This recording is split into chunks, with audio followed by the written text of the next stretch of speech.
दोस्तों, आज जहां मैं खड़ा हूं मेरे सामने है पार्टीशन म्यूजियम। पार्टीशन अपने आप में एक शब्द है जिसका मतलब होता है बंटवारा, तकसीम या बट जाना। तो मैं जहां खड़ा हूं ये अमृतसर में हाल गेट से अंदर आएंगे तो यहाँ पे एक बिल्डिंग है हिस्टोरिकल, जहाँ पे पार्टीशन म्यूजियम बनाया गया है। पार्टीशन म्यूजियम अपने आप में इतिहास सजोए बैठा है कि भारत का सदियों का इतिहास और भारतीय संस्कृति, लेकिन उसमें कुछ खट्टी और कुछ मीठी यादें हैं।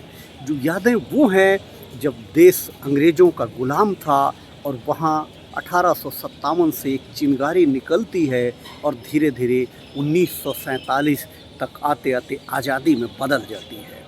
आज़ादी तो मिली लेकिन भारत दो टुकड़े हो गया, और उन्हीं जो दो टुकड़े हुए वो कैसे हुए, क्यों हुए, क्या हुआ और उसमें किस किस का नुकसान हुआ। किसी का भाई छूटा, किसी की बहन छोटी, कोई बच्चों से बिछड़ गया तो कोई माँ रोती बिलखती अकेले बची। उन सब की दास्तान सहेजे बैठा ये अमृतसर का पार्टीशन म्यूजियम है। आज सोमवार का दिन है इसलिए ये बंद है। फिर किसी दिन हम आपको दिखाएंगे कि पार्टीशन म्यूजियम अपने आप में कैसे इतिहास को सजोए बैठा है। यहाँ आप देख सकते हैं कि सबसे पहले पार्टीशन म्यूजियम अमृतसर हिंदी में, उसके बाद अंग्रेजी में, फिर पंजाबी में और शायद नीचे बांग्ला में और उसके बाद उर्दू में लिखा हुआ है। पार्टीशन से पहले भारत की ये भाषाएं हुआ करती थी। आज ये माना जाता है कि उर्दू हमारी भाषा नहीं है और बांग्ला बंगालियों की भाषा है, लेकिन ये किसी टाइम हमारी विरासत हुआ करती थी। यहाँ एक माताजी को दिखाया गया है जो अपना सूटकेस लेकर किसी रेलवे स्टेशन पर खड़ी हैं, और वो जो रेलवे स्टेशन पर खड़ी हैं, इन माताजी का नाम है गुरचरण कौर। 79 इनकी एज है और ये Serena Chopra travel to village around to Amritsar photograph to generate the tourist partition.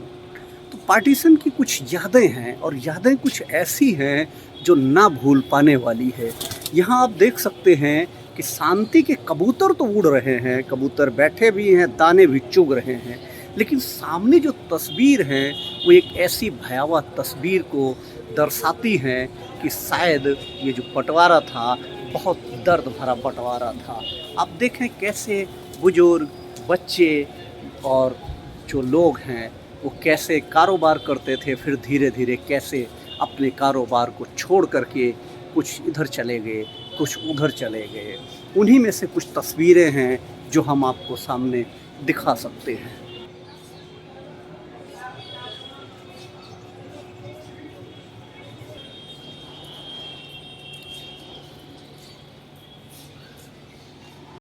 कहते कबूतर शांति का प्रतीक होता है। यहाँ कबूतर उड़ रहे हैं, कबूतर दाने चुग रहे हैं और शायद वो ये सोच रहे हैं कि जो ऐतिहासिक धरोहर है, जो उस क्रूरता की गवाही देती है जब इंसान इंसान का दुश्मन हो गया था, पड़ोस में बसने वाले हिंदू, सिख भाई सब लोग आपस में जो सदियों से रह रहे थे, ऐसा क्या हुआ कि एक दूसरे के खून के प्यासे हो गए और एक दर्दनाक घटना घटी कि इतिहास में लोग कुछ इधर रह गए, कुछ पाकिस्तान चले गए और अपनों से बिछड़ गए। शायद ये कबूतर इस बात का संकेत देने की कोशिश कर रहे हैं कि काश ऐसा कभी ज़िंदगी में कोई ऐसे हालात ना बने जब दोबारा ऐसा कोई मंजर देखना पड़े।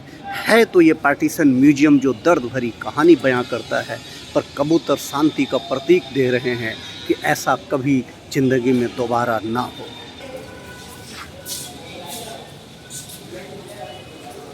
ये कितनी खूबसूरत बिल्डिंग बनाया है जिस पे ऊपर झूमर लगे हुए हैं, वाइट कलर का बनाया है, और रात में जब लाइटें जगती हैं तो नज़ारा ही कुछ और होता है।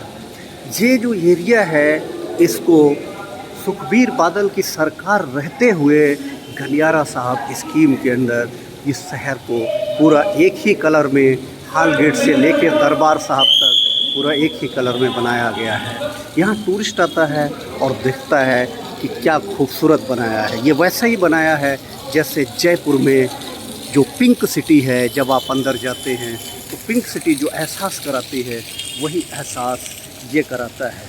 लेकिन पिंक सिटी में ऐसी कोई धरोहर या ऐसा कोई म्यूजियम नहीं है जहाँ पे आपको ये बता सके कि इतिहास की दर्द भरी घटनाएं वहाँ दफन हैं।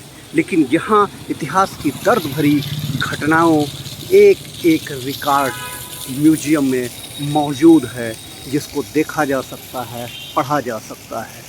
और यहाँ देखें आज की डेट में यहाँ रंग पंजाब किसान ढाबा, रंग पंजाब किसान ढाबा, इसको रेस्टोरेंट में भी है जहाँ पे आप आ सकते हैं, रेस्टोरेंट का मज़ा ले सकते हैं, घूम फिर सकता है।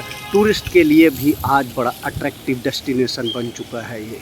दोस्तों, पार्टीशन म्यूजियम के बाद यहाँ से लगभग 500 मीटर पे जलियांवाला बाग है। तो अब हम चल रहे हैं जलियांवाला बाग की तरफ, जहाँ इतिहास से जुड़ी एक और ऐतिहासिक धरोहर है, जिसको हम आपको आगे दिखाएंगे।